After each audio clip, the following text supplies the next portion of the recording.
Welcome to BearsWave.com podcast. We're on episode number 9. Coming to you from Bears' 25th floor surf shack overlooking Waikiki Beach. So wax up your surfboards, the surf's up. We're going to paddle into another BearsWave.com podcast. Today we have our first returning guest, crazy Todd Robertson. By popular demand, by the way, everyone's yelling, get Todd back on. Microphone number 3, Todd Robertson. Number 9. Episode number 9. 69. Episode number 9. How's it going, everybody? That's Shane Woznick over there on microphone number 2. We've been getting a lot of great feedback from people on Facebook, are writing to us and saying they're loving this. You know, a lot of people come here to Hawaii for a month or two or 6 months or so, and then they're gone to the mainland and they miss that Hawaiian feeling. It's totally correct. 100%. People are listening to this, and then I'm connecting to people who I haven't seen in a long time, and they're like, "Hey, Todd, haven't heard you for a while." I hope you don't owe them any money. That one person. Yeah, okay. But I really don't like him anyway, Bruno, so it doesn't matter. Bruno Grimm? Yeah, I know Bruno. Well, yeah. He's knocking on your door every morning. Is it the Grim Reaper is always knocking on everybody's door, but sometimes you owe people money. That's just the way it goes. Yeah, so people are finding us on Facebook, but maybe we start using aliases. But no, we're glad to be on episode number 9, and we have number 9. We have number 9. We want to introduce our sponsors. So we're really stoked about Onnit.com. I just spoke to them today. You get using coupon code BearsWave when you go to onnit.com. You can buy the product at I think it's a 10% discount, or maybe I think it's like about 10%. Yeah, and you get to try the first 30 pills, and if you're not satisfied, you get 100% money back guarantee. Yeah, you don't even have to send the pills back if you don't like them. But we love the product. Shane discovered this 4 months ago now, I think. Yeah, I take it every day now. Yeah, we take Alpha Brain every morning when we have coffee at 6 in the morning. 2 a day. 2 1 in the morning, 1 in the afternoon. Because you know what, the afternoon, when you take the vitamins for your brain in the afternoon, it helps you. It helps you sleep. It's not meant to be a sleep. It doesn't induce your sleep. It's just that your brain is healthy, and when you want it to sleep, it's more easily able to go to sleep, and you go more quickly into the alpha state. How does it help with your focus? Longer. How does it help with your focus? Like if I want to study for an exam or something like that. What I've experienced about it is it's more a matter of clarity. You know, it's when you think more clearly. If you're not in a fog, you're able to stay more focused. So it's more about, that definitely makes sense. I mean, if you're clear, you're automatically going to become focused. Yeah, it's like if you're looking through someone's glasses and they're not out of focus for you, you're not going to be able to see clearly, and you're going to lose your interest. Well, the same thing with when you're trying to mentally focus. Is that the alpha brain is amazing. But what I was shocked by was I started using the Shroom Tech. It's a mushroom. I forget where they've discovered it, in South America or someplace, but. Man, what a difference that has. Chinese, old Chinese. Well, we got to look. We should look it up and just study it more. Yeah. But it's in Onnit.com's website. But it's interesting how mushrooms affect the people's minds. Yeah. Yeah. I remember my brother took mushrooms when he was like 16 years old with my neighbors, and his mind changed also that day. Forever. Well, no, just for that one day. But the mushroom technology that I'm talking about, the sport technology, is not not oriented towards your brain. The other alpha brain is nootropics, vitamins for your brain. But the sport tech, I normally try to do 7 miles a day of beach and water workout. I have my GPS watch so I can track it to the 10th of a mile or 100th of a mile what I'm doing. And really, my real goal is to do 10. But I try to do a minimum of 7. We did that 3-mile beach walk the other day, and I took the Shroom Tech. Shroom Tech the sport, and like it was so easy. It does. Yeah. Go ahead. Actually, that's my official one I'm taking. I had some joint pain, but it went away. Yeah. So, but the Shroom Tech sport, what it does is it just allows your body to assimilate and use oxygen better. So it's fantastic. What I found is it's basically doubled sometimes. I used to do 7 miles a day, but maybe I do that in 2 increments, or maybe even 3. Now I'm doing over 10, and I'm doing it all at one time. So the sport, and I've used other kind of sports type products that are meant to, and they're more like caffeine or adrenaline boosters or something. This is different. This just makes you feel like you have fuel to keep going. So what it does is just puts oxygen in your bloodstream. You can assimilate it. So be does more it does easily- something? Must do something to your lungs. I because don't your know. lungs- I don't know. I have to look at everyone who's interested in this should go and do your own research. All I know is for me, I feel like I have fuel, where before I would kind of run out of that fuel. It wasn't like it's not like other things where you're kind of on an upper, like what are those things you can buy, those drinks that you can buy, those power Oh, you drinks. mean like It's not 5 Hour caffeine. Energy? It's nothing like that at all. It just, when you feel like you should be you should be done, you get that second win and you can just keep Some going people and tell me going. when they take that 5 Hour Energy, they can't even go to sleep. It's a horrible thing to do to your body, to mess What with about is there a caffeine. crash from this mushroom? Like No, you take no. mushrooms, like other things you take, right? No, they it's- usually have like an up. Yeah, no, it's and not. Then there's That's a really just it. heavy That's down. just it. That's it. If you're using it, like if you're taking those sort of things that they sell, like that are kind of caffeine or adrenaline based and things like. Mm-hmm. No, this just seems to open up your pores. It just seems like you It have just more gives your body oxygen. stuff that you don't get from daily vitamins, especially here in Hawaii, because the vitamins are basically dead by the time you In the get here. in the vegetables, and we don't want to talk too much more about Onnit.com, I except know, for that. but one- I want Yeah. to say their new mood. Now their- that's especially for people who That- have trouble sleeping. Yeah, and that's I a love different taking one. that stuff. It's awesome. And Yeah. boosts my serotonin. And I also wanted to say that the other day you thought you were getting a cold and you took The Immune. Shrimp Tech Immune. And Wow, you it didn't was get a gone. cold. Everyone around me was getting sick. I started feeling it coming on. I took the their immune vitamins, and I felt like I was kind of a little bit low or a little bit slow, and then gone. And when people get Yeah. sick in here in Hawaii, it happens so fast. Yeah, Everyone gets it. because we're so isolated. The whole And we're world getting- brings us the all whole their world germs. brings us all their germs. Yeah. So. Well, that makes our immune system so much stronger because Yeah. we're used to being under attack. But if you can take You know any what? type of supplement to increase your immune system Right. or to prevent it, make anything preventative is always going to be good, no matter really what it is. An Yeah. ounce of prevention is worth 10 pounds of gold. What is it? Right, and the thing about that is when you take this, if you don't need it, it just kind of spills over. It's not like you're gonna be hurt by it. But I remember this. I remember surfing in a contest in Biarritz, France, and they had a sewage spill. And I just remember the people in France were okay, and the people from California were okay. Mm-hmm. But the surfers in Hawaii are used to surfing in beautiful, clear, clean, for the most part, by comparison to the rest of the world, beautiful, pristine waters. And those of us from Hawaii got sick. I remember getting on the plane going home, and all these guys. I think Fred Hemmings was in there. I forget who was all around me, but there was just a handful of people from Hawaii on the plane going to Paris. And all the Hawaiians had gotten sick from the water, and the Californians were like, well, we'd do that. We're dealing with that every day in the continental. Yeah, I can see how the French Water. and the California people like swimming in sewage, right? But Hawaiian people, we really don't like swimming around, horse manure and things like that. Well, who but knows what's I coming don't out want of to the Malibu criticize. Lagoon. I don't want to criticize other people's, entertainment, right? That might be their entertainment, but I always enough think of mine. I always think if there's sewage in the water, go swimming. It'll build up your antibodies. But so we love Onnit.com, but you guys shouldn't take our word for it. Go to the website, check it out. Use the Bears Wave coupon, you can get a discount, and I suggest getting a package. You said where 10. can get You 2 or said 3 different 10%, types. didn't you? It's at least 10. It might be 15, depending on the date that they go in. So if I say I know bear, You and just then I'm use gonna our get- Bears Wave coupon code when you go into order. what's the code? Bears Wave. You just It's type the in code. Bear's Cave. Bears Wave. Don't Bear- mess with people. Bears Bears Wave. Wave. It'll ask for a coupon, and you can just put in Bears Wave coupon code.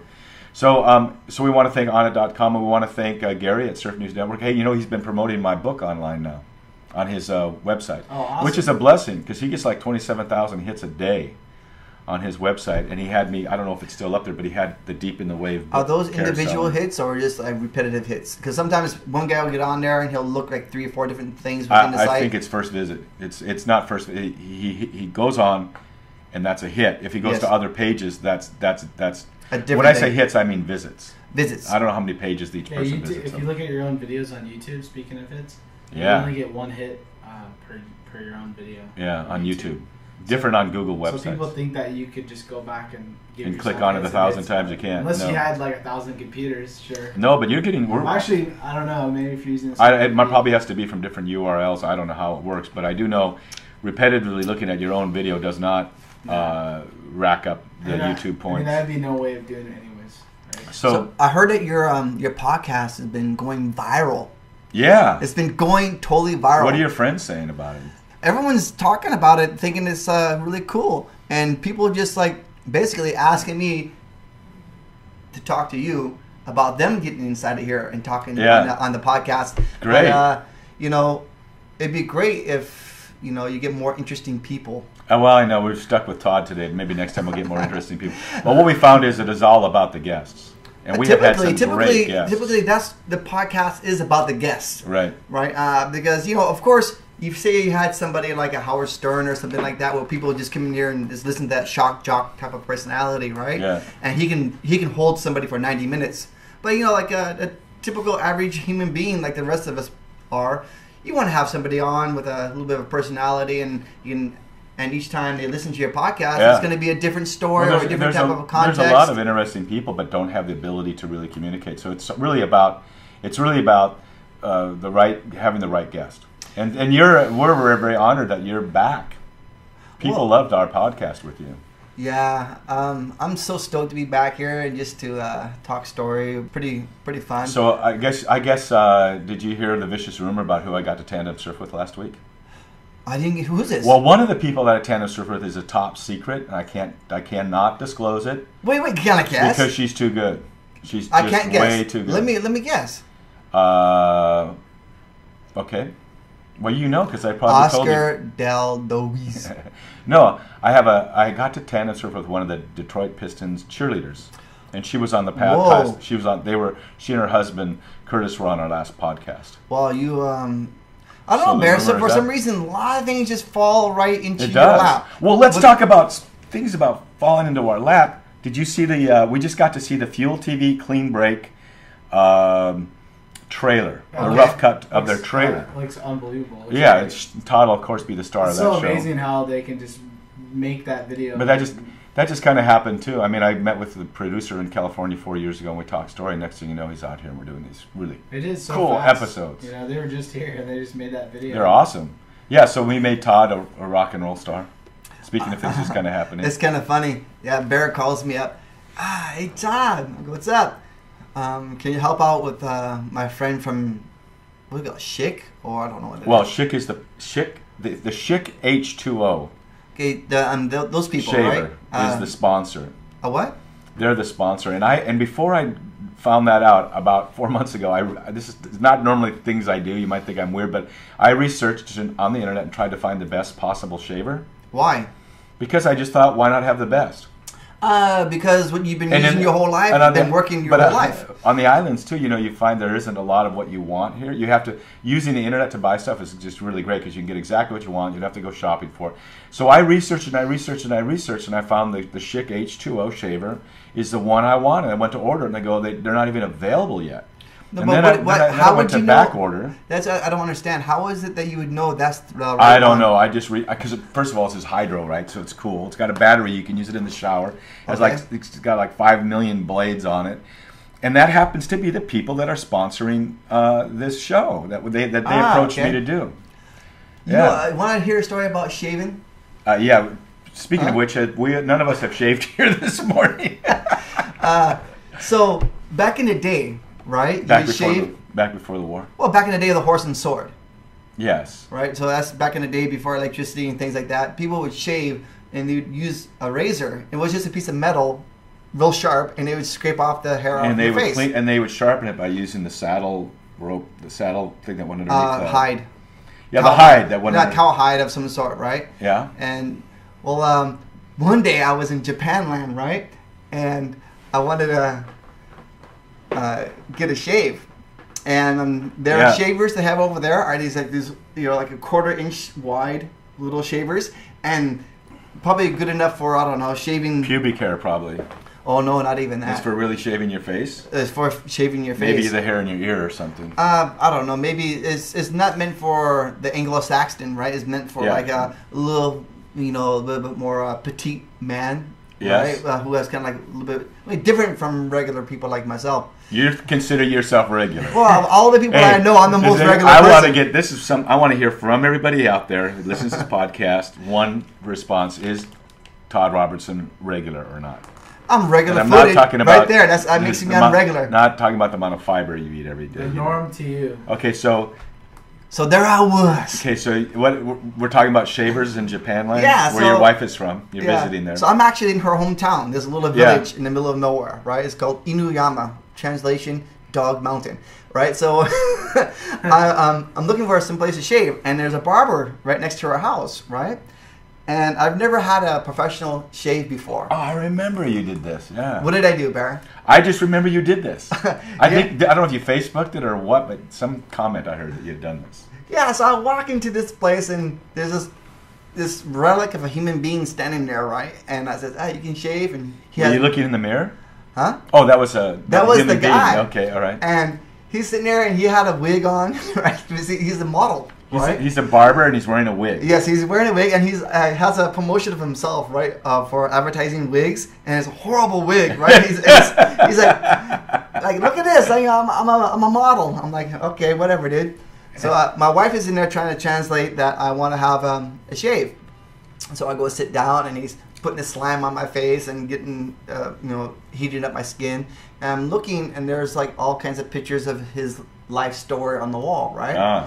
And then I look over there, and Most there's interesting man in the world. most interesting barber I've ever met, being the only one I ever met. So he was right there, and there's a picture of him in a Japanese military uniform, right? It was a pilot uniform. I go, what's that? Wait, how old was this guy? This guy must be almost 90 years old. No. So now the story's No. interesting. Now He the brings out his story's... samurai blade. Well, he's over there talking story, blah, blah, blah, blah, blah. And I said, is that you? He goes, yeah. I go, World War II. And then my wife translates it, and he says, yeah. And he's pointing right at the airplane. It's a little zero plane, Yeah. right?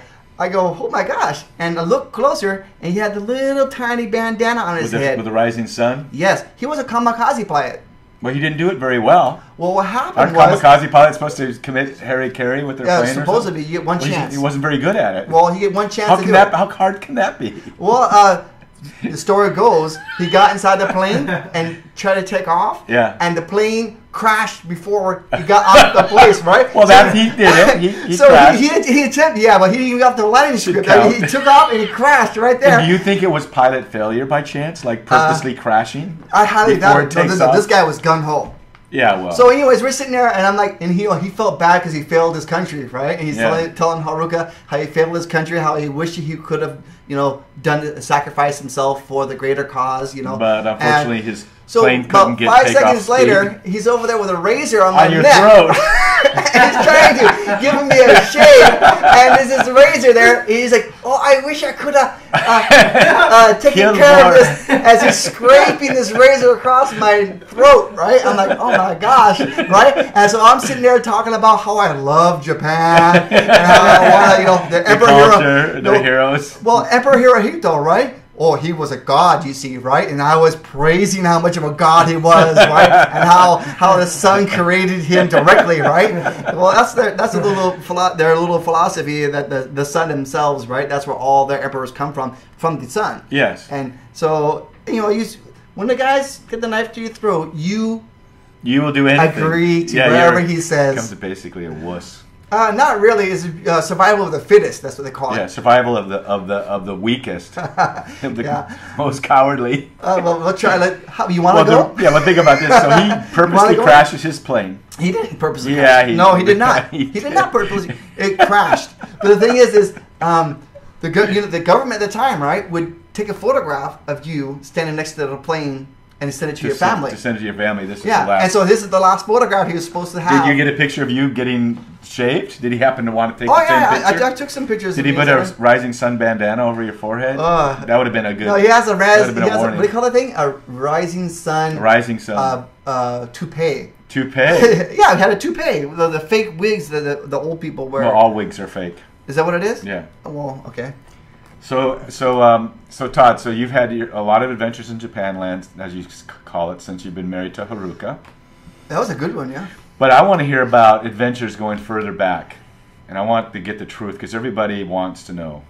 What about the time you were in Fiji land? What motivated? Who was it? Who was after you that would make you flee to Fiji? What was that about? Why were you in Fiji?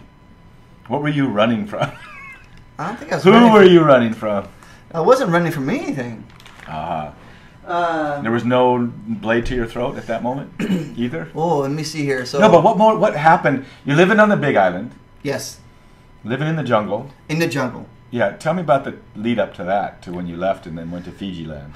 So I was just a young little pubescent child trying to discover the world. Yeah. So On the basically, Big Island.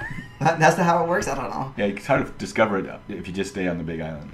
So I was on the Big Island growing up. Had you ever seen television? Huh? Did you guys have television when you were young? No. So you had no idea. You were like Robinson Crusoe. Basically, when I was a young person, we grew up in like a commune, Yeah. and oh my gosh, Like a hippie commune. 100%. Basically, it's a bunch of refugees from Vietnam, Yeah. right? And that's what my father was. Not refugees, but veterans, right? Well, you can call it whatever you want. But they weren't Vietnamese. They were My survivors. father was a refugee, Yeah. Okay. right? Well, basically, you know what a refugee is?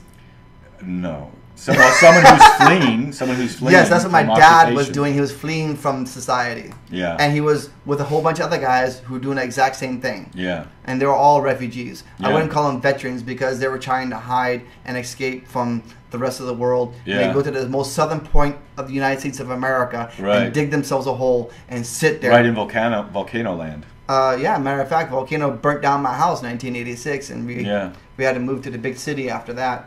On the Big Island. On the Big Island of Hawaii. It's pretty cool. So you're living in a commune. Yeah, living in a commune. No TV. No. No TV. No TV. We would go fishing for our food. We had farm. We would grow our own vegetables. Parents, try to educate us the best they can with limited knowledge they had of anything. And so time goes by, right? I get about 19, 18 years old. Have you been shot yet? What's that? Did you get shot yet? I've been shot before. By that time? I've been shot in the leg. No, but were you shot by the time you were 18 or 19? Why you want to know all kinds? Well, I just want to know how boring your life was up to that point. I don't know. It wasn't boring. I had lava burned down my house and all kinds of stuff like that. Yeah. But the story we want to talk about is the trip to Fiji. Yeah. Right? So what motivated you to go to Fiji land? Well, because I wanted to see the world. So you thought I'll go to Fiji? Well, you gotta understand. Most people go to New York City or something. You know what? I tell you the funny story about that, right? I came to Oahu, and What was that like? What's that? Coming to the island with all the traffic and all of the big city and all that stuff. It was pretty. I didn't actually get to see very much of it because as soon as I got here, I started going to work, so I get to see trees. So as an arborist. So Tree right trimming. from the very first day I got here, that very day I landed, I started cutting trees. I was up there in Schofield Military Barracks. I was cutting the trees up there, right? So I didn't actually get to see the city, right? Wow. I was up in Wahiawa, up in that side over there. So, I knew there was a city here, but I didn't know very much of it. And I got involved with some Fijian people and some Tongan guys, and they were talking about how great it is back where they come from. So I saved up some money and hopped on a plane and, stood there in Fiji land and tried to see what the whole thing was all Yeah, about. but when you landed, did you have anybody to talk to there? Anyone that they'd put you in touch with? I did went there with a friend of mine, right? But as soon as we landed, right, because we landed in Fiji first, he's like, "Oh, I'll come back in a week or two. I'm gonna go to Tonga." I'm like, okay, cool. So he hops on a plane. He goes to Tonga, right? And pretty much 3 months later, when my passport time ran out, I had to come back to Hawaii. I lived in the jungles. I lived in a jungle. Oh man, I live in a jungle, dude. Jungle. You ever seen what a jungle is? Jungle is no electricity. I've been to the inner city. Is that what you mean? No. No, you're talking about like with plants and. It's more like you go over there and this is what it's like. Hot during the day, cold during the night, thirsty and hungry all the time. That's so you exactly landed what it's like. like. But you landed the airplane at the airport. I didn't land the airplane. The pilot. But the pilot did, and then they kick you out.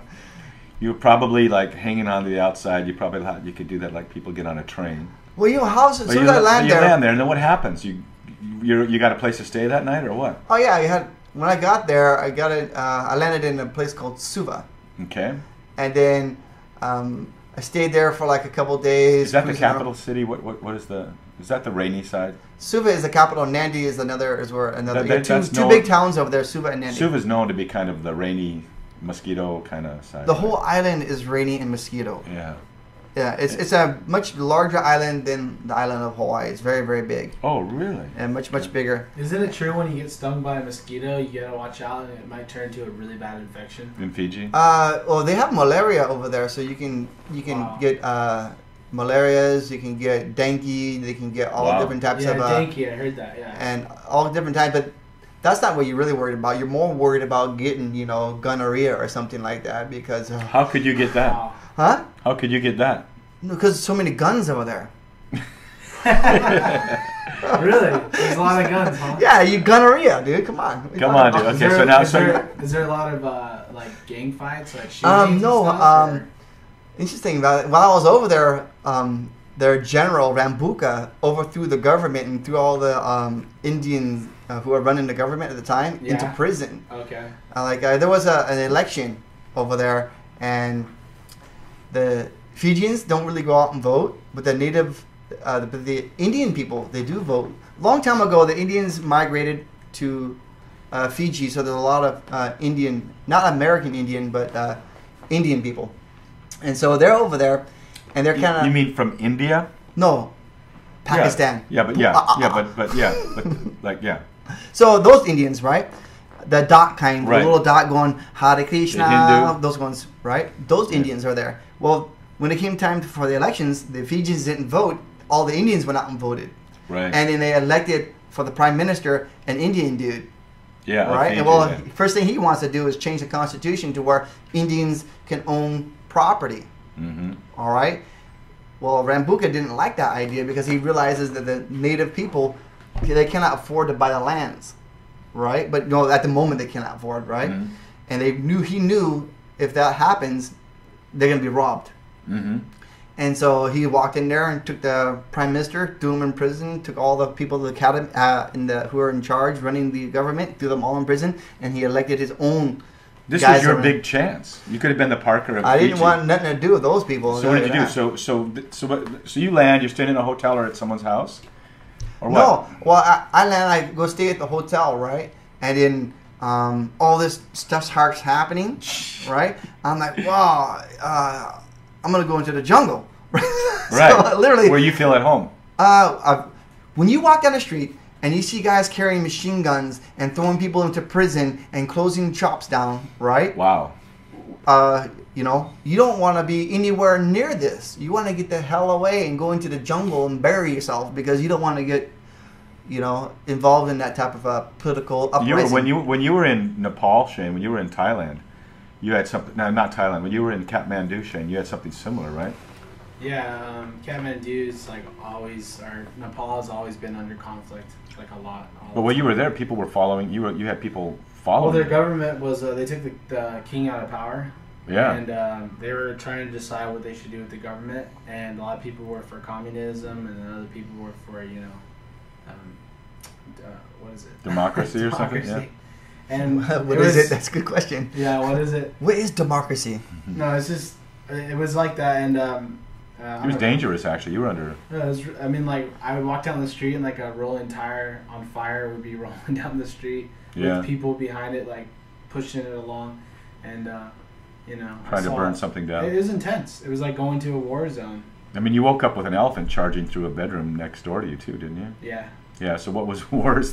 So you have you're in the middle of a coup. Yeah. Not only that, by the time we got back from Nepal, my leaders didn't tell us this, but they said that the Maoists, the terrorist group, were following us the whole time, and we didn't know anything about it. Like They were just couldn't tracking tell it. us because it was too, they thought we couldn't handle They it. thought you probably moon them or something, and that wouldn't go over too good. Yeah. So you both have lived through coups. So you're in Fiji land. Yeah, living in the jungles, hiding. So you run out of money real fast when you're young, right? Yeah. And that's just the way it goes. So, as I started running out of money, I went and bought a bunch of this kava root. Yeah. Right? And I filled my backpack. Explain to everyone what kava root is. It's a pepper plant, and they use the root to get yourself kind of like intoxicated. Mm-hmm. And it's not like your mushrooms, right? Or like an alcohol intoxication. It's more like opposite to a coffee. So you get you get a little buzz from coffee, right? But then kava you did gives our first episode.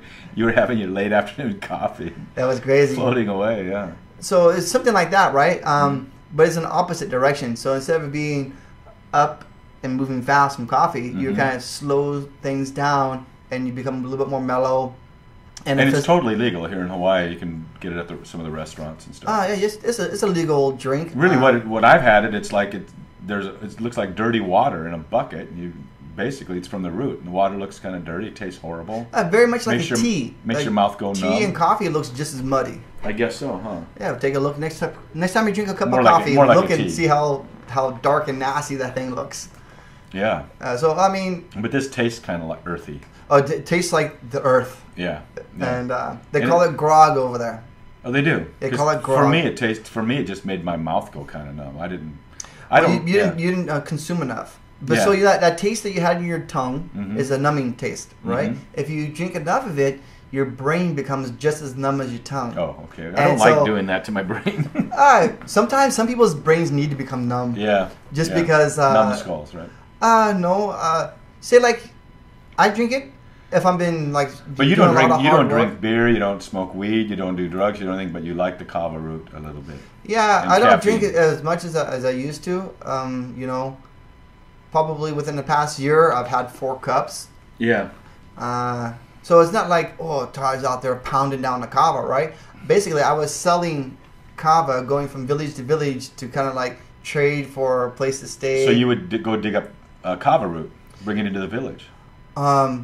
It's kind of like your currency. So I would, as you're walking across this giant, massive island, you're going up and down these mountains, through the valleys, and deeper into the jungle you get, right? You're further and further away from society and through their, modern society and modern society types of moralities and things like that. And even to the monetary type of thing where, here's a piece of paper, give me that meat.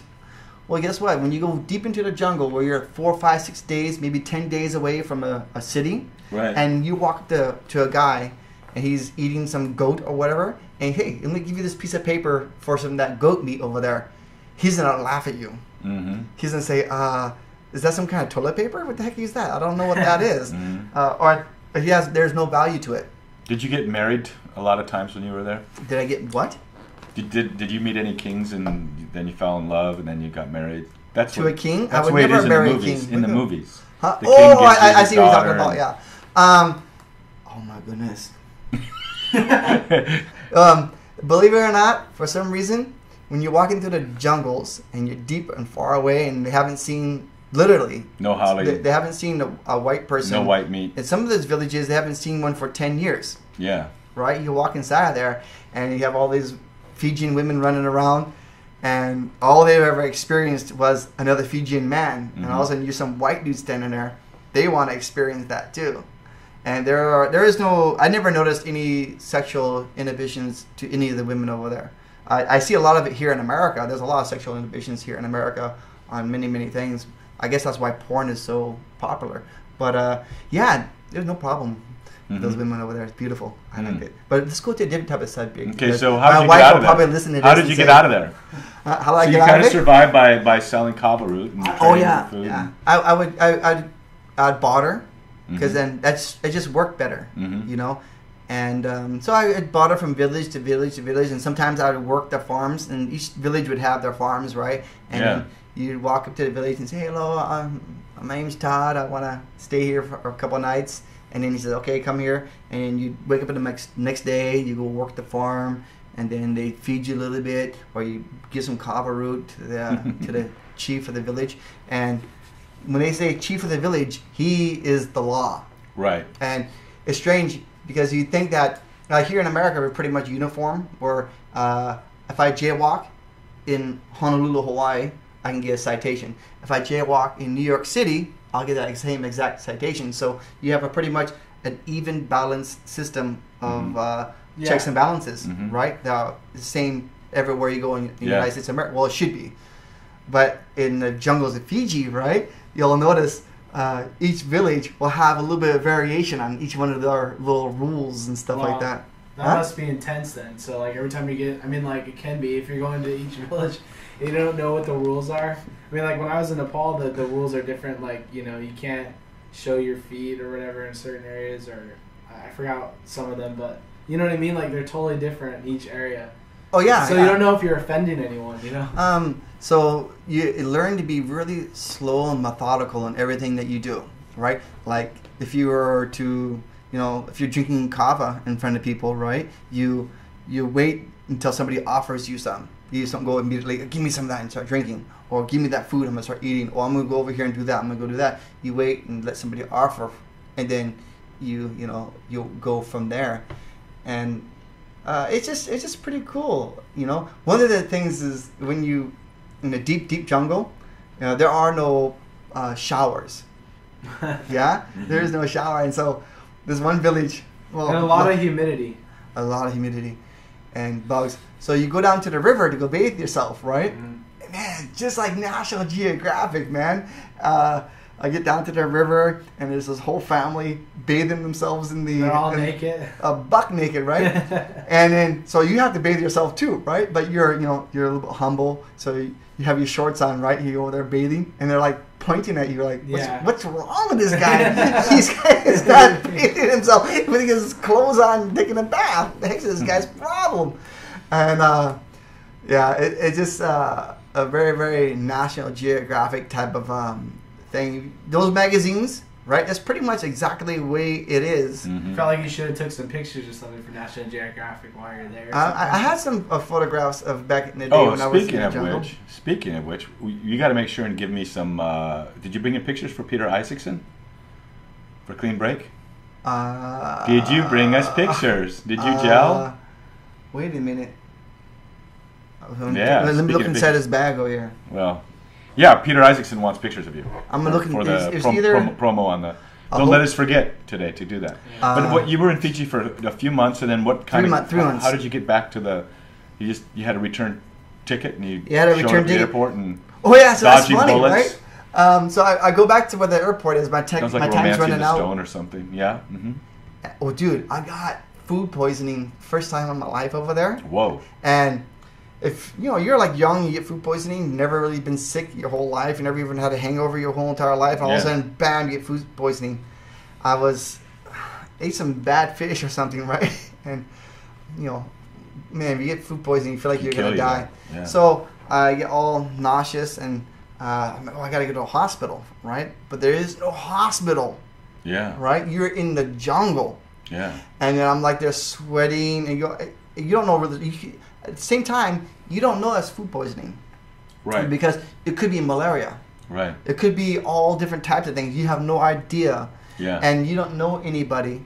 And you just there you are, sick, dying, sweating, and you're just horrible. And there's like a shaman type of character came over there with a stick and little twigs and stuff like that, was splashing me in the face with water and shaking his bells and stuff like that on top of my body. He's a witch doctor, right? That's what they call him? A shaman?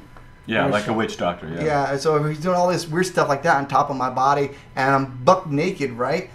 Stripped naked, and they had me to lay down, and they're all doing this stuff on top of me, right? And it's like, oh my gosh, right? And your mind is tweaking, and you're almost floating above your body. And I survived that, and probably would have died if those people didn't help me. I don't know how shaking a stick over my head helped me, but at least I knew if I was gonna die, I'd be able to see some pretty cool stuff before I did. Hey, this is neat. Yeah. So you make it through your journey in Fiji. Yes. And a lot happened in 100 days. It sounds like. 90 days. You weren't married or anything like that while you were there. Almost. And then you almost died of... Her name was Eva Magoon. That's not true. Her name was Eva Magoon. Yes. She's half Fijian, half wherever, Indian or something like that, right? Hey, Eva. And aloha. she left a really big scar right here. You see it? Oh, it's in my heart. Oh. I didn't think you had one. So you get back to Hawaii. When did you start surfing, Todd? Were you surfing? You weren't surfing on the Big Island. 1991. So when was that? March 16th, 1991. And that was here on the island of Oahu? In Waikiki Beach. Yeah, tell us about that. How'd that happen? It was my birthday. The famous Todd, March 16th? 1991. March 16th is Todd's birthday, everybody. So yes. The day after corporate tax deadline. My favorite color is red. I would like to have a new bicycle for anybody who's out there interested in giving me something. How many gears? How many gears? One. One gear, okay. That's how I roll. One gear all the way, nonstop. All high speed. So how does it happen that Todd Robertson, he lives in Hawaii till he's 19, 20, something like that. And you're about to go out and have your first surfing experience. I went down to the beach. Oh, please. I was spearfishing and all kinds of stuff like that back home. Yeah. And my friend. Well, I'll tell you, first of all, my parents didn't let me surf when I was growing up. She thought that any competitive sports was bad. That included surfing. Mm. And even though it's an individual thing, her demented mind wouldn't let her accept that. So I was like, okay, whatever. So I wasn't able to learn how to surf until later on in life. Mm. Well, I went down to the beach one day, and it was a party, and everyone was having good times. And this guy named Charlie, he was like... Charlie what? You remember his last name? No? You don't want to say? Siale Pikula. Okay. He's a Tongan. Okay, cool. And I remember the day. I remember everything about that day. You know, when you have something that changes your life, it's really hard not to remember. Because we have a lot of people right now listening to the podcast that know us because they know us from their vacation in Waikiki. They learned how to surf here, and they still have that surfing... They remember that first moment. Oh, yeah. Anybody who experiences surfing once will be affected by it, no matter what. If you try to look at the physics of it, right? Anything in motion, right? Law of thermodynamics says what? Has to have energy behind it. Yeah. Anything is moving. Yeah. Well, the water is moving. The wave is moving. Well, third law of thermodynamics says what? Objects that are in motion tend to stay in motion? No. But anyways, make a long story short, if you touch that energy, right, that energy has to be whoever has the most amount of energy has to take that energy. Yeah. Defers the energy to the lesser energy. Yeah. So like if you have cold water and you put cold water inside of a boiling hot water, what's going to happen? That cold water is not going to stay cold. It's going to have to become hot. Mm-hmm. Now, the same thing with the ocean out there, right? That ocean's wave is much more powerful than the energy that you are creating. Yeah. And so that for a brief moment, no matter how long that moment is, you're connected to that energy. And if you're connected enough in your own body and in your own mind to accept that, you will be affected by it. Period. And that's what's so different from Does that make sense? Yeah, people say, that's cool. People say Hope so. It's different than skiing down a mountain. You know, it's a totally different thing because you're riding an energy wave. Because it is in motion. Yeah. Right? And that energy is there. And maybe you take anybody who caught a wave. Any person who's ever caught a wave, right?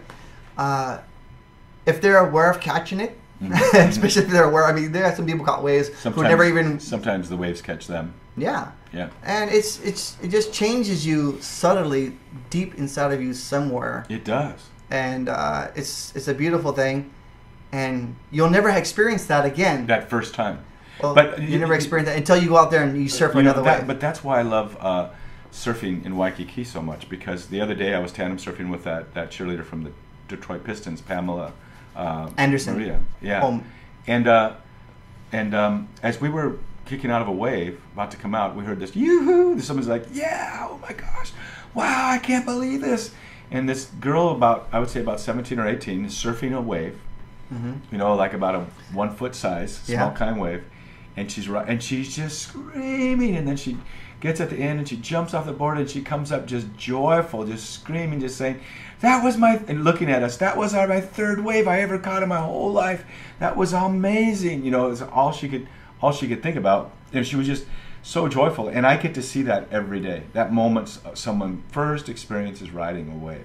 Yeah, living in Waikiki, it's one of the most beautiful experiences, the human experience. Out of a human experience, that's probably the elite. You can take any uncut drug on this whole entire planet Earth, Mm-hmm. and it will never compare to riding a wave. I agree. And I think that's probably why there's a lot of people out there who are, searching for things, and they never find it. Some people will never find surfing, and it saddens me sometimes. I cannot imagine what it would be like for me because luckily I was actually born in North Dakota. What's that? It's a rumor. Okay. And then but when, as a young child, we moved to Santa Cruz, California, which was arguably one of the Surf City USA. How does it feel being born and raised in Mexico? Oh, they speak a lot of English in California. No, you said Santa Barbara, what? Santa Cruz. Yeah, it's Mexico, A isn't lot it? of people speak English in California. Santa Cruz, California. Is that's America? It's part of America. Well, it's arguably part of America, yeah. Santa. Yeah, that's... It's near the North Pole. Saint. I thought it was like near the North Pole, It is. Santa. It's cold up there. Santa Cruz. Yeah, I'm sure Santa Claus probably lives right near there. It's cold in Santa Cruz. I'm sorry to be bothering you. San Francisco, right? San Francisco. Yeah, a lot of people speak English in California. They do. Okay, great. So but Santa But Cruz... also Spanish. Yeah, mostly Spanish. But Yeah. a lot of people do speak English in California. Habla español, right? Yeah. Oh, how do you say it again? Aloha. I say olaha. That's the Spanish and the Hawaiian combined. Oh, really? That's Olaha. awesome. Yeah. And Jewish, because you're half Jewish. Shaloha. That's how you say shalom and aloha. But no, so... but Bear, for everybody who doesn't know Yiddish, that's Bear trying to throw his a little bit of his Yiddish style. Meshugana. What does that mean? Is that Jewish for kook? No, that means sugar. Meshugana. It means sugar. Okay. Don't you know how to translate? Meshugana means sugar? Come on. Everybody knows that. But I just, all these people that come here, there's a lot of people that are now back on the mainland listening to this and just remembering that ride. And it's really a privilege to be a part of that, especially tandem surfing. When you're taking someone out tandem surfing for the first time, a lot of time that's their first time on the surfboard, and you're right there with them, experiencing that, excitement and that thrill. It's the first wave. It's a very unique experience to tandem with somebody. Yeah. Because, like how we're talking about the energy, right? Yeah. Not only... You're getting great energy from the wave, and then the thrill of your own catching the wave. Then the person with you is sharing that exact same experience, at that exact same moment, and it's just it's just, and you're riding an energy wave. It's just life changing. Yeah, it's life changing. It has to be life changing because if it wasn't life changing, people wouldn't even care. It just. I don't remember when I first saw it, but I remember first time I saw it in person, above the cliffs of Steamers Lane in Santa Cruz, looking down and seeing people surfing, and it just blew my mind. It changed you? That's what I want to do. That's all I ever wanted to do. It changed you from that moment there. Just seeing it. Yeah. Yeah. And I used to live in the ocean. I mean, I body surfed as a child, and my mom would always say, you have to come out of the water till your lips go from purple to blue. Once they're blue, you can go back in again because the water was so cold there. And I just lived there, and I saw that same sort of thing you did with your father. I mean, on the beach there in Santa Cruz, the Vietnam vets, the refugees as you call them. Yeah, refugees. Wearing their army jackets. I apologize to anybody who happens to be a refugee.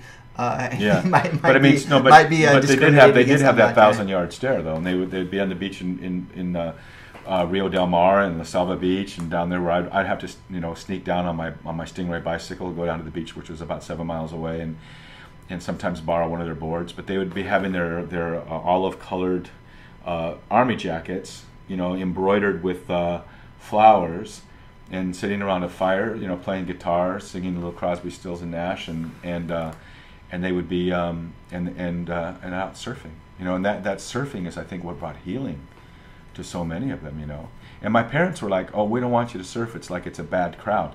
It wasn't a bad crowd at all. There's a strange thing. It was a tribe that people didn't understand. Because at that time there was in California there were no tribal elders to speak of in the surfing world. There was so few that had gone before us that had surfed. So there was, a 30-year-old was considered an old surfer, and so that experience, the first time a wave catching me, the first time, what changed it for me was the first time that I lost control to a wave. I used to go down and I would play with the waves. I would fight them. I would pummel them. I would jump on them. Children, you'll see that. Little children go down to the beach, right? And the first time they ever see a wave, you'll see a wave coming into the beach, breaking on the shore. Yeah. They'll run up to it and they'll hit it. Yeah. And they'll hit it. And they'll hit it.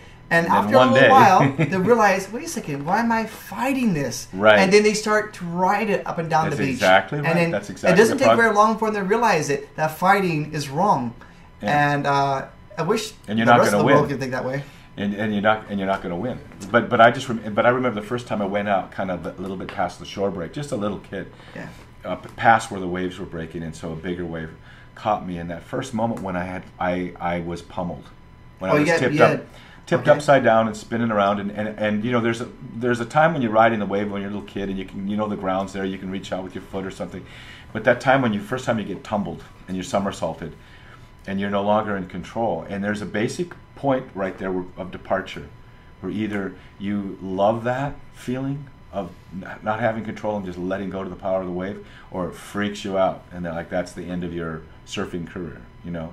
And people have that moment at different times in their lives. But I remember the total exhilaration I had. And the other thing about the ocean is whenever I came, the ocean was glad to see me. You know, it was like it accepted me for who I was. And over my lifetime, if I'm not given to tears, but if I get to that place in my life, those points in my life, it's usually in the ocean, paddling far out, away from everybody, and the ocean just embraces that. You know, the salt. I mean, your body is mostly water, you know. 86% salt water. So it's like ocean water.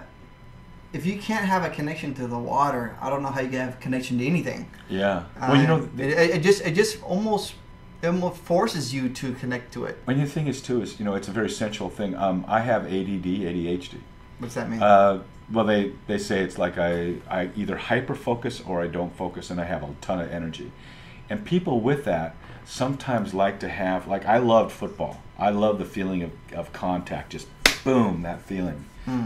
The sensual feeling of a wave touching your senses focuses me. It brings me, I'm aware of that. You know, I'm surrounded by this touch going on. There's just something grabbing a hold of my body, and it's kind of like someone shaking me and getting my attention. I don't know if I'm saying it right, but I think for people who have ADD, there's a real attraction. I think autism is like that too, because I've taken a lot of kids out with autism, and it's just a great feeling when that wave grabs. Like Shane, when you were younger, your favorite thing was to go out and just let the wave just pummel you. I mean, the bigger. You know, surfing was one thing, but you didn't really like to surf unless it was big enough to destroy you, really, basically. Yeah, and if you do that here, you'll die because it's way too big. But I mean, you like that impact feeling of that wave. Yeah, I love it. I still love it. Okay, so going back to your first experience in Waikiki. All right, so there I was. My buddy told me to paddle out and catch a wave, so I took the surfboard and I paddled all the way out to canoes. And he was sitting in our lineup. And it was actually a pretty good sized day. And I watched everyone catch waves. I'm sitting on his shoulder, watching. And he'd come up to me, how you doing? I'm doing good. He catch another wave, paddle up me. Oh, how you doing? I'm doing good. Are you gonna catch one? I go, yeah. I'm just figuring it out. I'm watching. And basically, when I seen that there was no one else on that wave, it was a junk little wave, right? But it was the greatest thing I've ever had, even though it was the youngest wave that would come through. I probably wouldn't even paddle for that same wave today, right? Which is kind of sad because I had a great time on that wave. I paddle for everything. I love any wave. Great. So I paddled for this wave and stood up, turned, went right to the shoulder, rode it out, kicked off the wave. You're saying you didn't go straight ahead. You turned the board. Went down the line. I watched people surf. So you turned and went down the line. I surfed Hawaii's right, and I turned and went right. And it was pretty. I watched everyone do. I sat there for like 30 minutes. You were at Harada's Reef at Canoes. Is that what you just said? Harada's right. Okay. Yeah. And so, interesting enough, that old man is still lifeguarding over there at Iolani. He is still working as a lifeguard. You mean Ivan? Ivan Harada is still a lifeguard. I don't call him an old man, though. When you get my age, you won't think of him as an old man. I think he's probably 10 years over you. Yeah. I remember dropping in on one of the bigger days in Waikiki. I mean, it was, as big as it gets. It was a great day. Yeah. Dropping in way outside on First Point, where it's like close to a quarter of a mile out, way beyond the regular break. dropping in on this wave and just having the time of my life, and just first, thinking that Ivan had gone left and I was going right, and we were splitting the peak. And then I hear him behind me going, "Oh, that's a good view. I can see you, how good you can surf," because I basically had snaked him. And from that moment, that was like 6 years ago, every time I see him, he always brings that up again. But I was surfing, it was something, because I was surfing on a fantastic hollow big wave right across the reef that was named after him. Because what you're talking about, Haradas, right, is canoes, right, directly in front of the lifeguard station there in Waikiki by the police station. And you said first break. Well, first break, you have multiple reefs out there in canoes. And so you have traditional Haradas, right?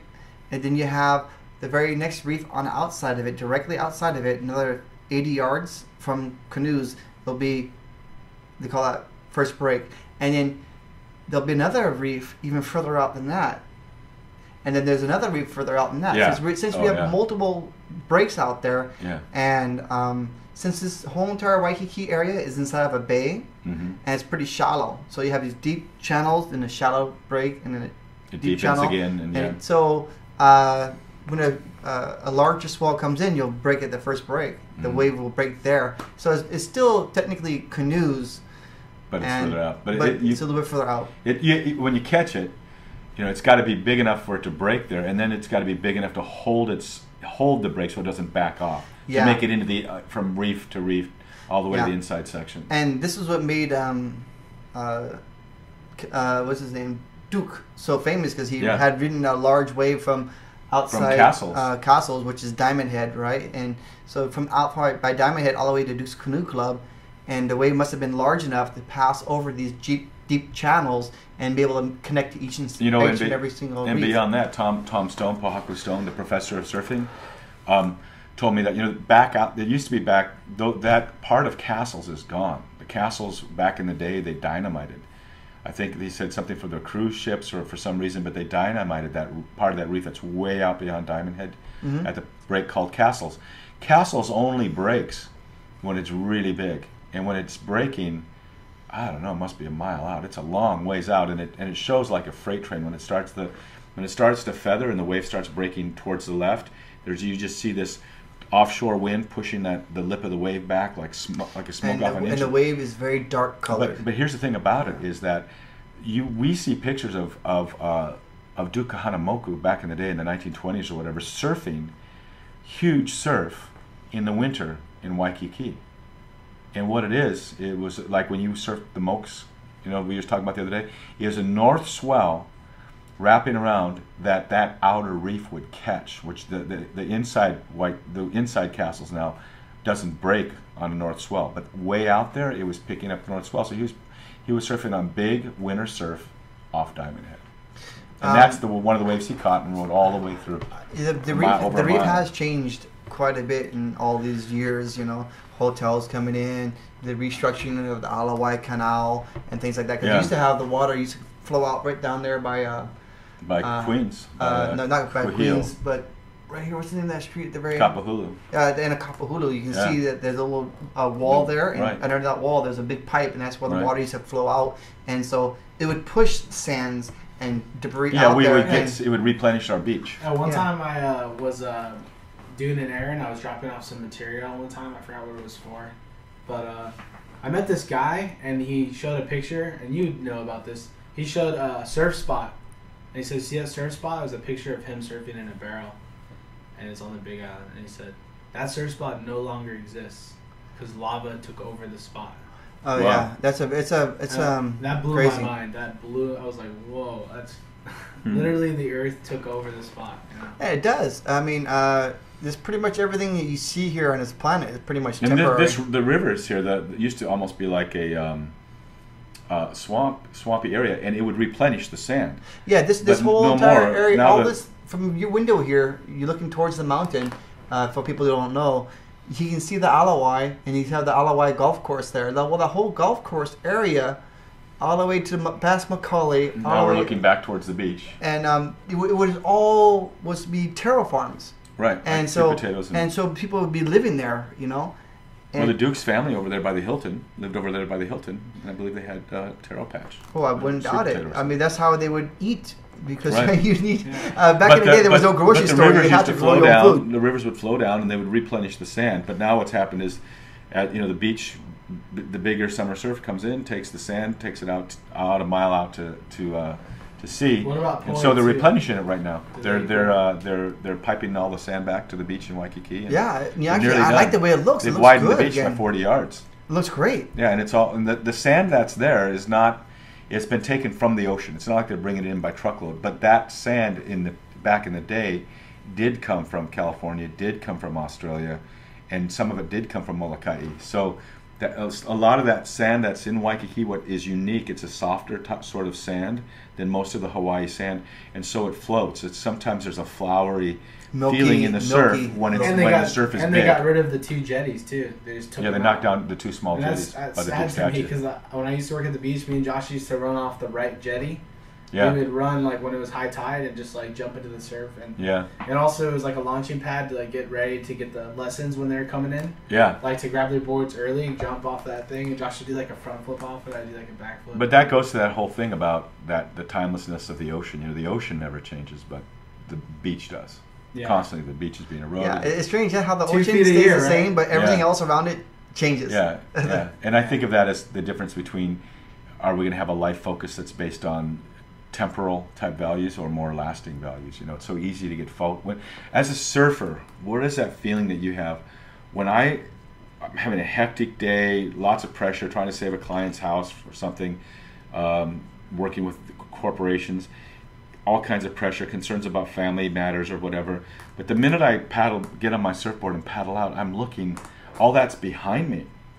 All that stuff of life is kind of behind me, and I'm focused out at more eternal, type things. And it helps you push the reset It should button. do that. That's exactly what it's supposed to do. Yeah. All right. You're not supposed to go out into the ocean and start thinking about how you owe money to the tax. You're not supposed to go out to the ocean and thinking about how misery the family is. You don't want to be. It's there.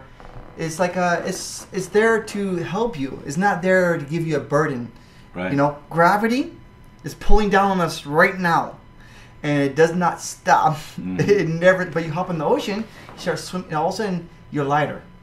Yeah. You are lighter. It is a very light thing, and so it removes gravity for a brief moment. Mhm. If you dive in the water and you try to swim around inside of there, right? Weightless.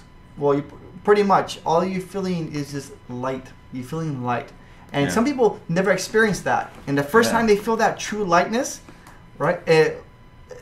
Even if they don't surf, just Yeah. swimming in a swimming pool. In an It's like a open, no, portal. but in It's an like a open, portal entering into like this Yeah. new element. but in the ocean, it's Yeah. different because it's different than a lake. It's different than a river. It's different than swimming. But some Because- people can't because- experience but that. The, but, the people beauty who of, but the can. beauty of the Huh? ocean is that it's salt water. It's buoyant. So Yeah. you actually Yeah. can float. Like if you're in a swimming pool, you're probably struggling to stay afloat. Well, I know you gotta that be when swimming constantly. my friends go to the mainland to go to surf contests, like Cedric, Yeah, his board doesn't float as easy when he goes surfs in California You're right. than over There's here. not the 'cause salinity. There's more salt over here. the yeah. salinity. It's a higher salinity content Yeah. in the water here. Yeah, it's true. But the thing is, what I'm trying to say is, some people, they don't have the ocean, right?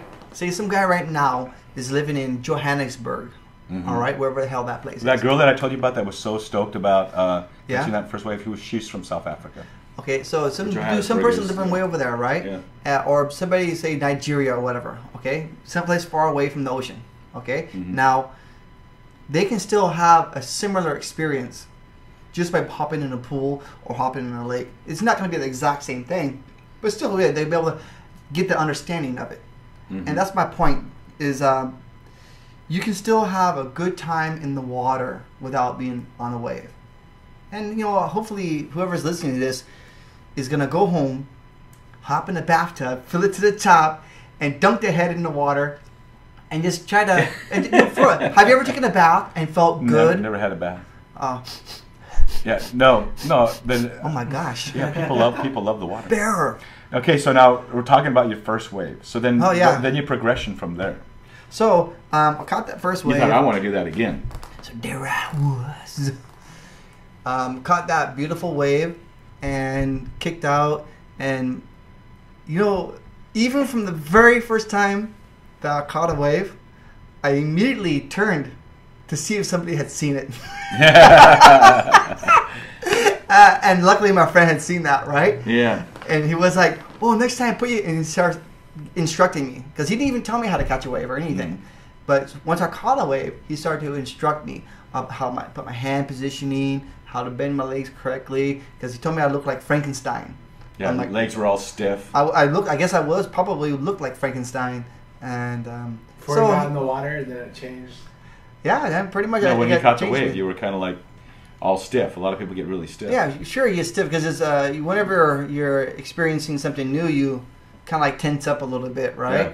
But once you understand that it's all good, you become very relaxed, and that's pretty much what happened. And within a short amount of time, that very winter, from March until winter, I ended up surfing Waimea Bay that very first year of surfing. Yeah, I remember that. Yeah, so without any experience. Well, I had experience. I surfed Waikiki, man. I roll any of those waves. Ain't nobody gonna stop me, baby. And then someone who told you let's go surf Waimea? Oh, my friend Brian the Jew. Brian the Jew. Yeah. So what's his last name?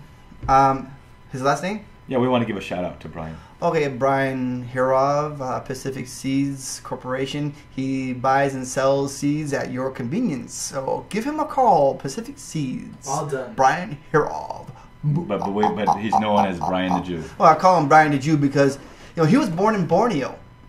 Oh, that's the guy from Borneo. Yes, born in Borneo, raised in Vancouver, Canada, comes to Hawaii and becomes a surfer. The parents bought a house up there. Actually, from Vancouver, they moved to Molokai. And the father was a pineapple researcher. Yeah, right. And then he came over here and moved up to St. Louis. And St. Louis Heights up in the mountains. Yeah, remember, you got a pretty good view of it from your lanai here. It's my Christmas tree. And he moved there, and his neighbor handed him a surfboard and taught him how to surf. Well, actually, the funny story about that was he didn't know what surf was, right? Because he's still young, going to junior high school. Yeah. And the neighbor walked up to him and goes, "Hey, Haole, you like buy one surfboard?" And he's like, "If you teach me how." And then the guy goes, "Okay." So he took him down to the beach, taught him how to surf, and he bought the surfboard for like $20 or something. And so that was his initiation into the surfing world. And so how did you meet him? Because of your arborist background? Oh, yeah. He hired me to do some forestry work. Okay, so then how does he invite you to go to Waimea? Oh, so I'm working up there in the forest, right? And he hired the company I was working for to do some work. And he was a surfer, right? And I could see, and I said, "Hey, you surf?" He goes, "Yeah." And I go, "Where do you surf?" He goes, "Oh, I surf the North Shore." "Oh, really?" He goes, "What about you?" I said, "I surf town." He goes, "Oh, you're a big wave rider." Well, due to my ignorance, I said yes. Yeah, and by the way, his email has I won't give the whole email out, but Big Wave Rider is the first part of your email now. Yes. Just so that no one will doubt it. So, it's funny. So, I told him I can ride big waves. He goes, "Really?" And I told him I ride the biggest waves that the world can push out. He goes, he looked at me and goes, "Really?" And then he goes, "Where do you normally surf?" I go, "I surf Waikiki." And he's like, "Really?" I go, "Yeah." I said, "Every swell that comes through here, I am there in the morning, paddling out there and catching that wave." And he goes, So within a few months, winter began to kick in, Now it's a different season. Now in Hawaii, the way we know it's winter isn't because the leaves, while some leaves do change, but not because the weather changes so dramatically, but because the swell direction changes from the south to the west, and finally coming in. Well, the hemispheres, the weather pattern changes, right? So but we know by waves. Everyone else it's by weather or leaves falling. Yeah. We know because the swell direction is getting pushed now more from the big storms in the North Pacific. Yeah. So you have storms in the south pushing up things for the south side. Yeah, we ride waves even coming up from Antarctica. Yeah, we have every direction. And then when the North Shore starts to happen, we have storms between Alaska and Japan and pushes the waves down through to us. Well, I never knew all this kind of stuff. All I knew was I'm riding the biggest waves in the world in Waikiki. It just so happened. And not to disrespect Waikiki, by most people's standards around the world, we can get some big waves here. Well, but not by North Shore standards. 20 foot, 22, 25 feet. That's about it, right? Faces. That would be the biggest. Well, I've ever this seen particular year, right? But by California standards, we get big surf. Large. But by North Shore standards, no. Well, how can I say this and make it sound humble? Don't bother. So anyways, that particular year I started, right? Yeah. Had some of the largest surf in 20 years. Yeah. In Waikiki.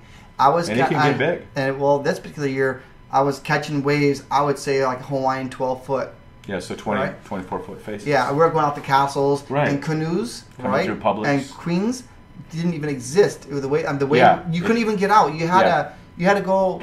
The way I paddled out, I had to go all the way down by Kaimana and paddle out through Kaimana. Yeah, so halfway between the Duke statue and the point of Diamond Head. Yeah, and so then there's a little small narrow channel, and you had to time it, and it was really rough waves, big waves. So I ended up surfing this one. You were going out through the cut in the reef then, yeah, in front of the outrigger, basically. For the outrigger canoes. And you're going out past Publix, past Old Man's, out to castles. Yes, it's a long battle.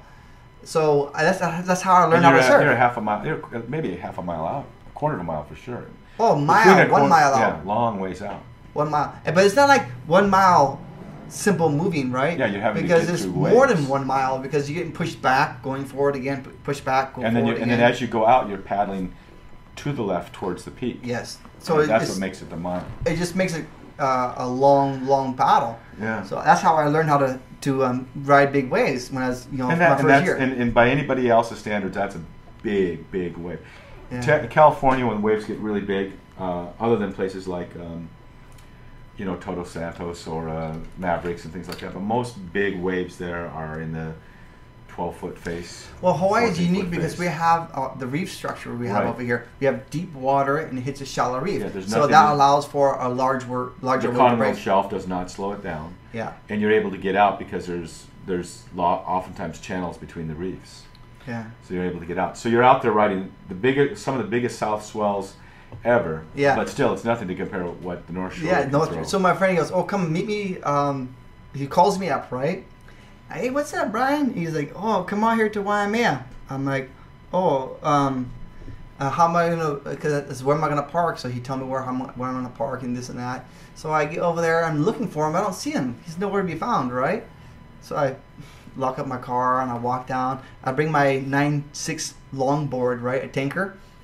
And Waimea is a wave that you use a larger board, like a 12-foot board, 11-foot board, very pointy in the front, very pointed, and the board is totally designed for a different style wave.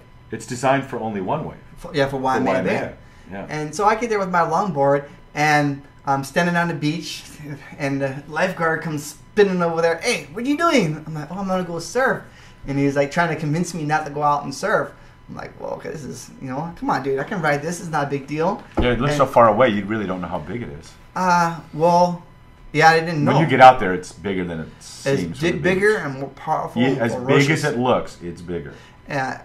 So I finally get out in the water, and you can't even, first of all, just get in the water at Waimea Bay, you have to go through the shore break, and you have to wait. Sometimes you can wait up to an hour to get through the lineup. Just off the sand into the water because the waves are consistently breaking on the beach. Yeah. And the wave will come in and it's like a 3-story building just dumping on top of the sand.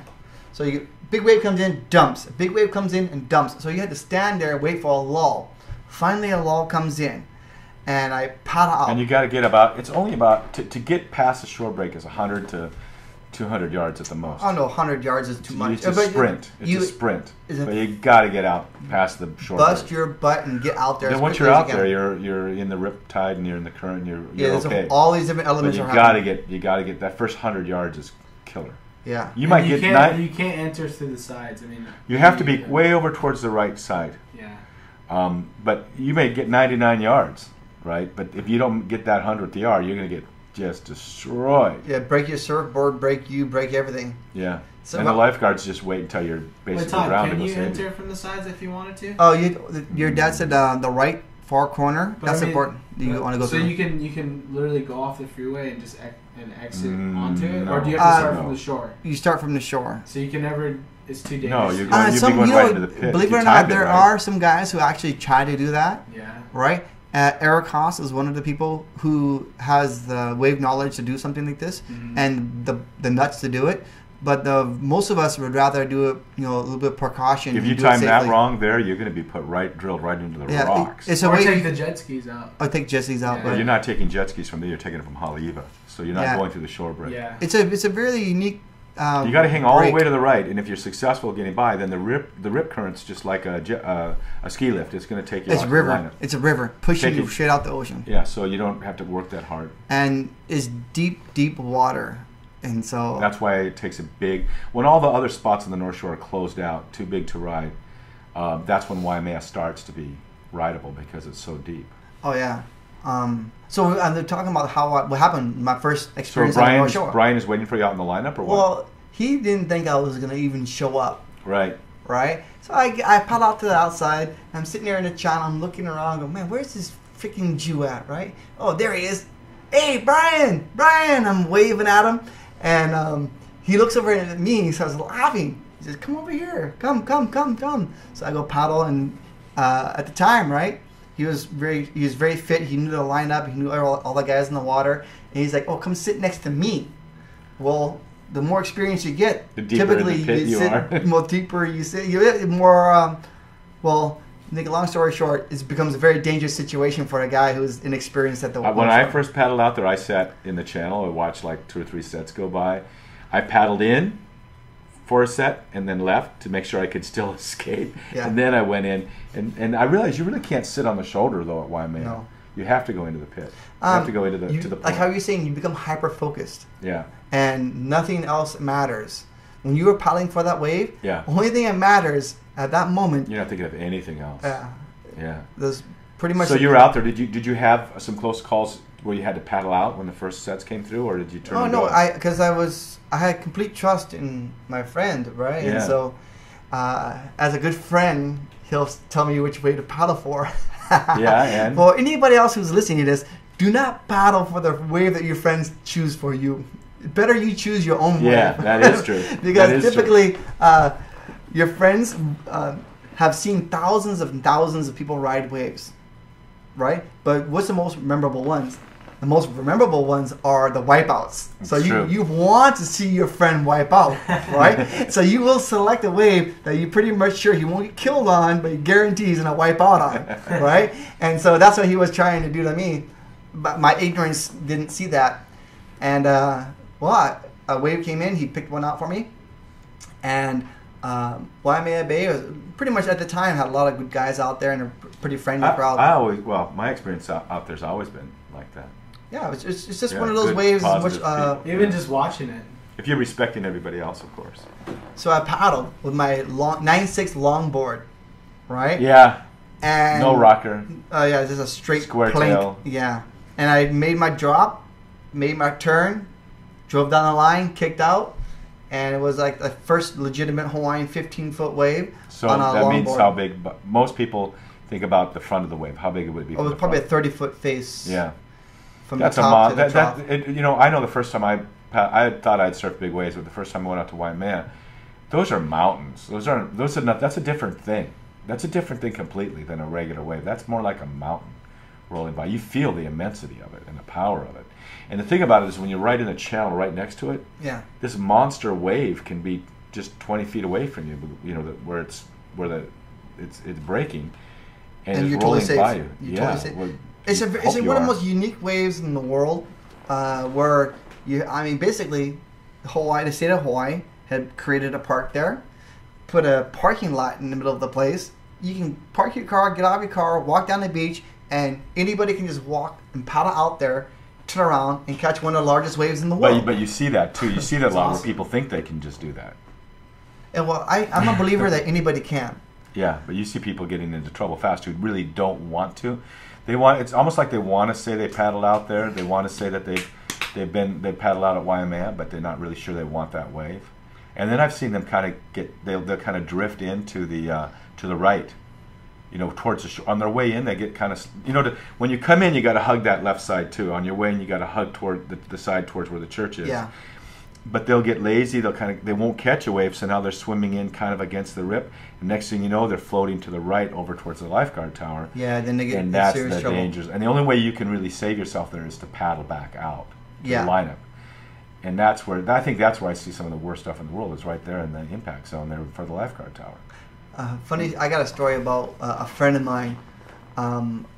He's a decent surfer, and And I've always been trying to convince him to come out to the North Shore and surf the waves on North Shore. So he'd come out and surf chuns or something like that, or maybe Jocos. And so one day Waimea was breaking, and I was like, come on out and just, try to catch one of these waves. He's like, that's not for me. I'm like, come on. And so I kind of brainwashed him into paddling out. And I went out there and I caught a couple waves. I'm looking for him. I can't see him anywhere, right? And then all of a sudden I see him, right? And he's sitting on the inside and he's waving his hands at me. And I'm like, what's up? You made it out. He goes, you see me? I go, yeah. He goes, okay, I'm out of here. so basically, he was one of those people like you're talking about who want to be out there, right? They want to be seen that they've done it once, and then they go back to the beach. He came on through pinballs? Did he get out past? Did he actually get to the break? He got about halfway out, right? But still, yeah, I mean, he was able to experience it for a moment, and sometimes that experience is just too much for somebody. Yeah, it's overwhelming. I've always, I still have this problem. I think that since I believe I'm like a regular human being, I'm an average guy, that everybody can do the same things I do. Yeah. And common people can do uncommon things. Yeah, and so I think that anybody can go out there and just do these stuff. But the older I get, the more I start to realize, wait a minute, not everybody is going to go climb a 300-foot sequoia tree. Not everybody is going to go out there and be a tandem surfer. Not everybody is going to go out to Waimea Bay and ride a 20-foot wave. Not everybody's going to hop on a jet ski and ride a 70-foot wave. Mm-hmm. All right? Not everybody's going to do that, and so I still have a hard time accepting that, because I think if I can do it, that means everybody else can do it. Yeah, it doesn't seem like it's a big deal. It doesn't seem like a big deal. It's just a way to have fun. Yeah. Oh, what you doing for fun today? Well, I'm going to go drink beers and watch a football game. It's kind of funny. No, like when I don't want to do that. I want to go ride a 70-foot wave. That's, to me, it's fun. Yeah. I know, like when I rode my bicycle across the United States, people think of that as a major accomplishment, but I think of it as anybody could do that. Anybody could do that. That's no big deal. To me, it doesn't seem like that big of a deal. It did before I did it, though. It was a big deal before. It's a huge. But it was a big deal before. Both. Yeah. Paddling the Molokai Channel, though, that to me is saying a big that deal. everyone can do it. It's cool because we all have human bodies. We all have not everyone, but we can do these awesome. It's definitely a challenge to us to rise above mediocrity, anyway. Yeah. And that doesn't mean it's all about surfing big waves, but I mean, we had these guys out here from the Clean Break show, the three guys. We had Steve and Luke and Chase. And this calling them to rise up and to take on these challenges was only a means to an end for them to look at internally about things that they wanted to change inside, and to also look at the circumstances in their lives and things they wanted to improve in their lives. Because to just go out and be alpha male and do to just go out there and prove what a man you are and all that macho stuff, that doesn't really amount to anything. When you're out riding big waves, you're not feeling that machismo at all. You're feeling the humility, and you're feeling the power of that wave. You're feeling not powerful. If you're feeling power at all, you're feeling it because you feel it's been imparted to you by that wave, by your association with that wave, is why you're feeling your own mana. But it's not a sort of thing that makes you prideful, I don't think. It makes you humble. So that's what it should make you feel, right? But the sad reality of it, sometimes it takes certain individuals and it makes them prideful. And it makes them almost in the opposite direction for it's truly intended for. I think the ocean has an intention for everybody, right? It's for you to be humble and appreciate life. But some people go there and they experience these large waves, or even the waves in Waikiki, and they think it's them, and they think that it's all about them, and they're not able to grasp this thought that that this is something special for everybody to enjoy. Yeah. And you can go out to almost any lineup on a planet Earth. I can go to California. I can go to Long Beach. I can go to Indonesia. I can go to any place, and I will see that one guy who thinks that everything was meant for him. Yeah. And it's sad. But then at the same time, there's the majority of the people don't think that way. And that one dude will almost attempt to ruin it for everyone else. Like the guy out here in Queens. Well, you can say that to any break. He's no different from any other bozo. All right? You can go to Queens. You can go to Canoes. You can go to Kaisers. You can go to Ala Moana Bowls. You can go to Threes. You can go to Waianae, you can go to North Shore, you can hop on a plane and go to Nantucket, you can go any place on the planet Earth, there will be that one guy. And it's strange to think about it, it's always one guy. Isn't that strange? Yeah. It's always one guy, isn't it? Yeah, and you know, but the thing is that one guy always get alternated with another guy because that guy doesn't get to exist for very long. Yeah, that's you true. know, before somebody knocks out his tooth or something like that. You know, and sometimes that's what they need. Sometimes one of those guys just need to get his tooth knocked out. Well, you know, the thing is the wave does a good job of humbling us too. Well, if you get a little bit prideful, they say pride comes before the fall, right? You can take some big falls in the water. Yeah, it kind of reminds me of the guy who hopped on a tricycle the first time, and he was able to ride a tricycle, and he was going around the block going, "Look how great I am! I'm on a tricycle." That's that bully. Yeah. On that tricycle. Put that same guy on a unicycle, and he smashes his face, breaks his leg, and sits at home for a month. Yeah. So, yeah, typically the guy who is all stupid like that, he's been on a tricycle his whole life. Well, let's go back to this. So tell us about that first wave at Waimea. Do you remember that first drop? Yeah, I remember it very, very intensely. First, believe it or not, it feels as if time slows down. All right? I take a lot of first-timers out to Waimea Bay. I've done it hundreds of times. I've introduced a lot of people out to that wave. And as you're paddling through the lineup, as you're paddling through the shore break, you start paddling out to the wave. I always tell the guys, don't look at the wave. Because it becomes a little bit more... That's a good idea. You know what it's like? It's like when you go skydiving. What's that? When you go skydiving. Okay. The plane takes off, and then you got that 8 to 10 minute flight to get to altitude before you jump. And you have that 12 minutes where you're just basting in your adrenaline, right? Well, Waimea is like that too, because you get through that shore break, you're all fired up. I got to get. Then you make that big surge, and you've made it through the shore break, and you survive that. But now you got that paddle all the way out to the lineup, and you're coming out, and you're feeling the vibration of these big waves. And the further you get, the more, especially when you're laying down on your board and you're looking up at these mountains. If you do it at the right time in the morning, the sun's coming up behind your back, and so the mist smashes into the rocks and throws all this water in the air. Well, what happens is you get these little rainbows in the mist. Yeah, I love that. Right? So beautiful. And it makes its own rain. And well, the mist is so fine, the mist is dropping in little droplets very, very slowly. Yeah. And since your mind is already having all these endorphins running through it, right? You get the sensation of things slowing down. Right. And so as you when you see that, when a big wave, one of the ways I can tell when I'm in a new place and looking at a distant wave. Yeah. One of the ways that I know that it's a big wave, if it looks like it's breaking in slow motion, because big waves do. Yeah. They got a long ways to go for that whole wave to set up and throw, where a small wave just breaks.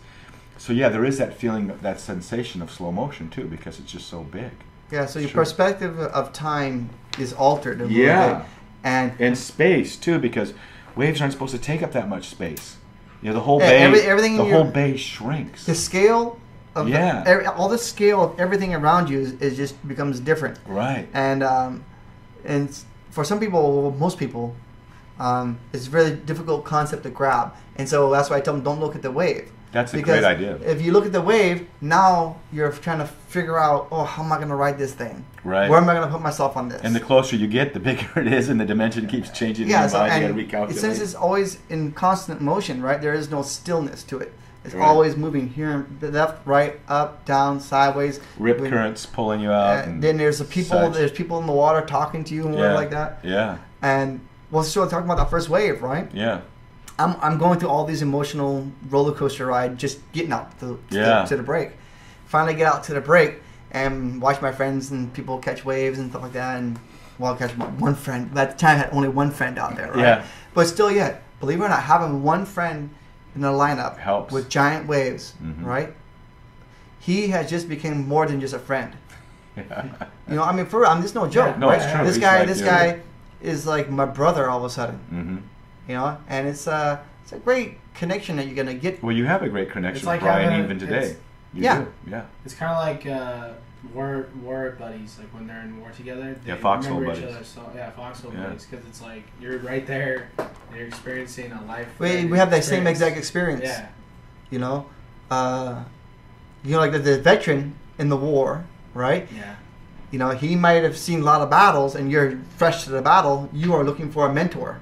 Right. You want to survive that foxhole. Yeah. So you look around, and there's another guy right next to you. It's his first day.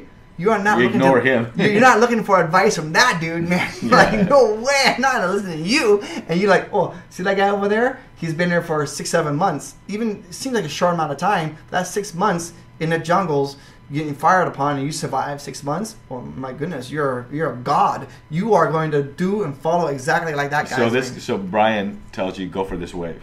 Yeah, so you're gonna follow that advice, right? Right. And believe it or not, it just felt natural. Mm-hmm. You know, I didn't have no jitters, nothing like that. And he was a pretty good mentor. Matter of fact, that guy ended up giving me 6 surfboards, 6 guns that year. I broke all 6 of his guns. He never one time asked me for one single penny to repair him or anything like that. He's like, oh, you want to go out and surf? Yeah, come on. Give me a surfboard. He would come and pick me up at my house. So a gun to you people from Detroit is like an elephant gun or a rhino chaser. It's a big wave board. Who are these people in Detroit? I tell you one thing. Estonia. A board that looks like a giant shortboard because it has a sharp tip on the front. Yeah, it has a lot of rocker in the nose, so it doesn't curl. They're not like, I don't know, like they're made for big waves only, right? They're made for paddling very quick in a short amount of time. So, but you want a board that has a high flotation, that has enough curvature to the board to be able to slide down the wave without it piercing the front of the wave. So you want to be fit within a groove. Nose first, yeah, there's a big rocker in the front, right? Yeah, that's the curvature. Yeah. And so you want to have this as you slide in down the wave. It's not meant for a high performance. It's meant basically to go straight, and that's all that the board is designed to do, is to go one direction. Catch a wave, make a bottom turn, and go straight down the line. Yeah. Well, some of the boards are not even meant for bottom turns. Some of them are just meant to go straight.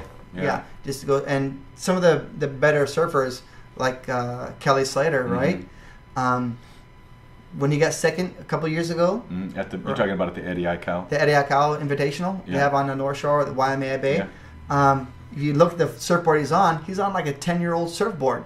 He has borrowed it from his friend's house because he knows that it's not, it's not a performance thing. He didn't need to have a specially made board from somebody, right? He just borrowed a board. This board looks like we'll go straight, grab it, and just. Okay, so now we got so right now the horse. It's time to bring the horse into the barn. The horse is ready for the alfalfa sprouts. The docking bay. We're coming into the end of the podcast, so you have to tell us what happens. So you paddled into your first wave, and is not. He's messing with you guys. So come on. This story will continue on the next episode. No. So I took off on the wave, not to make it sound like a melodramatic or everything you say is melodramatic.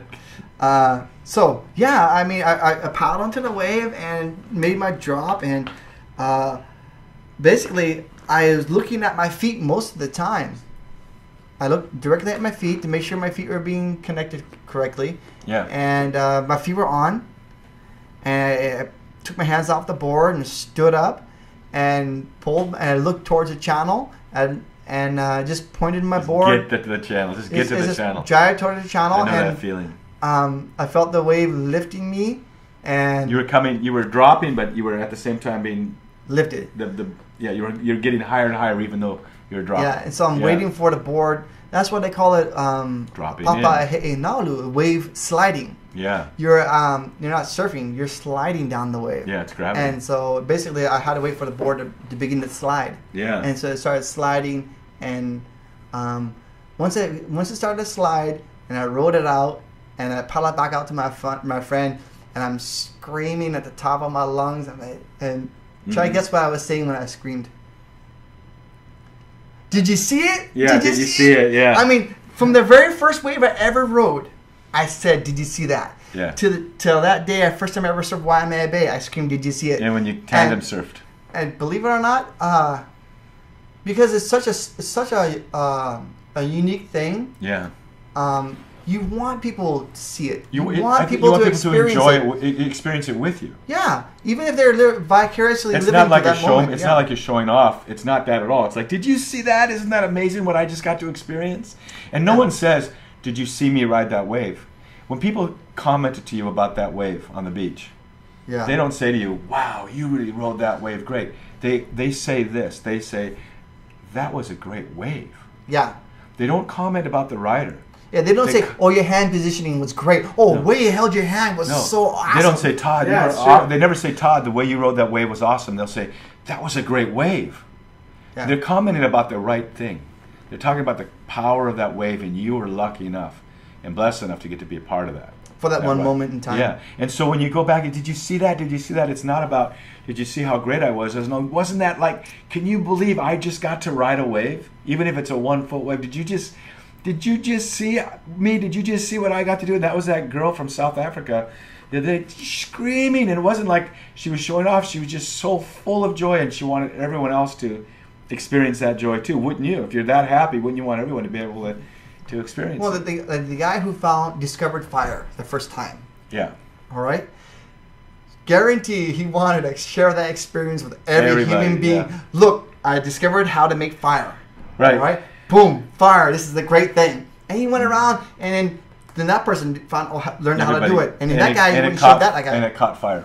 It definitely. Okay, so we're going to bring this to a close. I also want to mention, hey, my book, Deep in the Wave, is being published July 10th. It's available for pre-sale now if you listen to this podcast. You can go to Amazon.com and order the book, and you can hear a lot more about these kind of stories and the spiritual effect that surfing has on all of us. So well, that was an hour and 40 minutes. That's a long talk story there. No, not that long. I got my stopwatch on. We know when to bring it in. Over 10 minutes or 15 minutes more. So aloha, everybody. Podcast number 9. We'll be bringing you podcast number 10 next week. Thanks for listening. Share this with your friends. You can subscribe to the podcast on iTunes. You can go to your iTunes account and say you want it to send it to you whenever you're... How does that work, Shane? Just go to the iTunes and they can subscribe. Just type in Wave at iTunes store and you'll subscribe. And if you subscribe, sometimes you can get episodes a little earlier than if you don't subscribe. And the thing about it is, like Sylvan, who was on our last show, he's on his way to France, and he downloaded it onto his computer so he could listen to it on the plane. Because YouTube, you can't. It's a live stream, and iTunes, you can download and save. So pretty cool. We're looking at coming in the near future with a video stream too. So thanks for everybody for listening, and thanks for our great friend Crazy Todd Robertson. Aloha. Go surf. Ahuiho.